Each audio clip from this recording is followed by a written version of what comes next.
Oleh karenanya Ibnu Qayyim rahimahullah menyebutkan, beliau mengherankan tentang orang yang dengan begitu mudahnya meninggalkan minum khamar, begitu mudahnya untuk meninggalkan kemaksiatan, meninggalkan berzina, meninggalkan membunuh orang lain.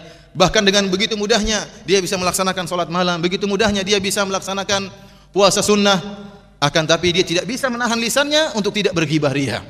Tidak kuasa untuk menahan lisannya. Syahwatnya mendorong dia untuk meraih kelezatan dari membicarakan kesalahan-kesalahan saudaranya. Ini kenyataan yang sangat pahit.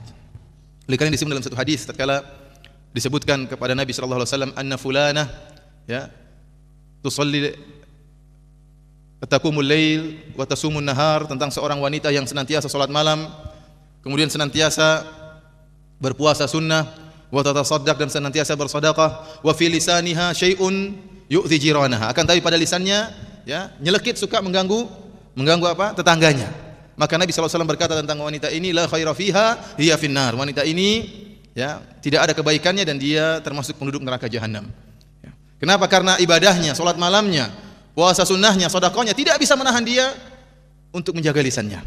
Bahkan dia membiarkan lisannya berucap sesuai dengan syahwat dia, menyakiti hati orang lain, menggibah orang lain, menjatuhkan harkat martabat orang lain. Padahal ghibah merupakan dosa besar.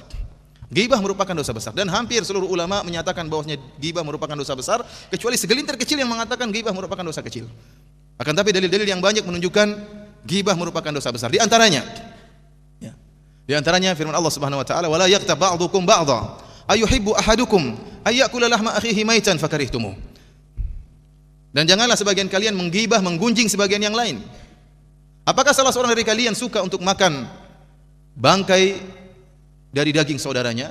Fakarihtumuh, tentunya kalian akan benci. Allah Subhanahu wa taala menyamakan ghibah dengan memakan daging saudara kita. Kalau kita disuruh makan daging sapi hukumnya halal. Akan tapi kemudian kita makan daging tersebut dalam keadaan bangkai yang sudah bau busuk, dia tidak akan mau. Itu daging sapi. Bagaimana dengan daging manusia? Jangankan daging manusia yang belum berbau, apalagi daging manusia yang sudah jadi bangkai, yang sudah berbau tentunya, apalagi manusia tersebut saudara kita, apalagi manusia tersebut teman pengajian kita terkadang kita gibahi, apalagi manusia tersebut terkadang ustadz kita sendiri yang kita gibahi. Tentunya ini perkara yang sangat buruk yang digambarkan oleh Allah Subhanahu wa taala. Oleh karenanya diriwayatkan oleh Amr bin Al-As tatkala melewati ada begol yang sudah mati, marra ala baglin mayyit, maka Amr bin Al-As radhiyallahu ta'ala anhu mengatakan, la an ta'kula ahadukum, salah dari kalian memakan min lahmi hadza hatta yamla'a batnahu, dia makan dari bangkai begol yang sudah bau ini sampai memenuhi perutnya, khairun lahu min an ya'kula min lahmi akhihi, lebih baik daripada dia makan dari bangkai saudaranya sendiri, daripada dia berghibah.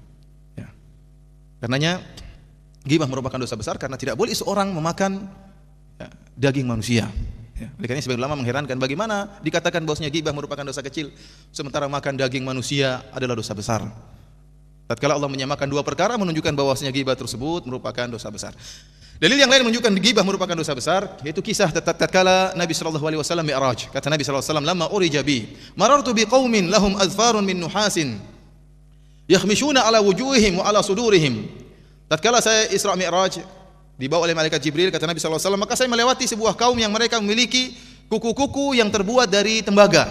Kemudian mereka mencakar wajah-wajah mereka dengan kuku tersebut, dan juga mencakar dada-dada mereka. Fakultu li Jibril, maka aku katakan kepada Jibril, man haula, siapa mereka wahai Jibril, yang mencakar-cakar, mencabik-cabik wajah-wajah dan dada-dada mereka? Kata Jibril alaihissalam, haula illadzina ya'kuluna luhuma ikhwanihim, mereka adalah orang-orang yang bergibah, yang makan daging saudara mereka.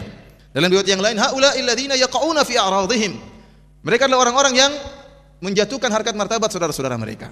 Ini berarti dosa yang diancam dengan azab tertentu, yang ini menunjukkan bahwasanya ghibah merupakan dosa besar.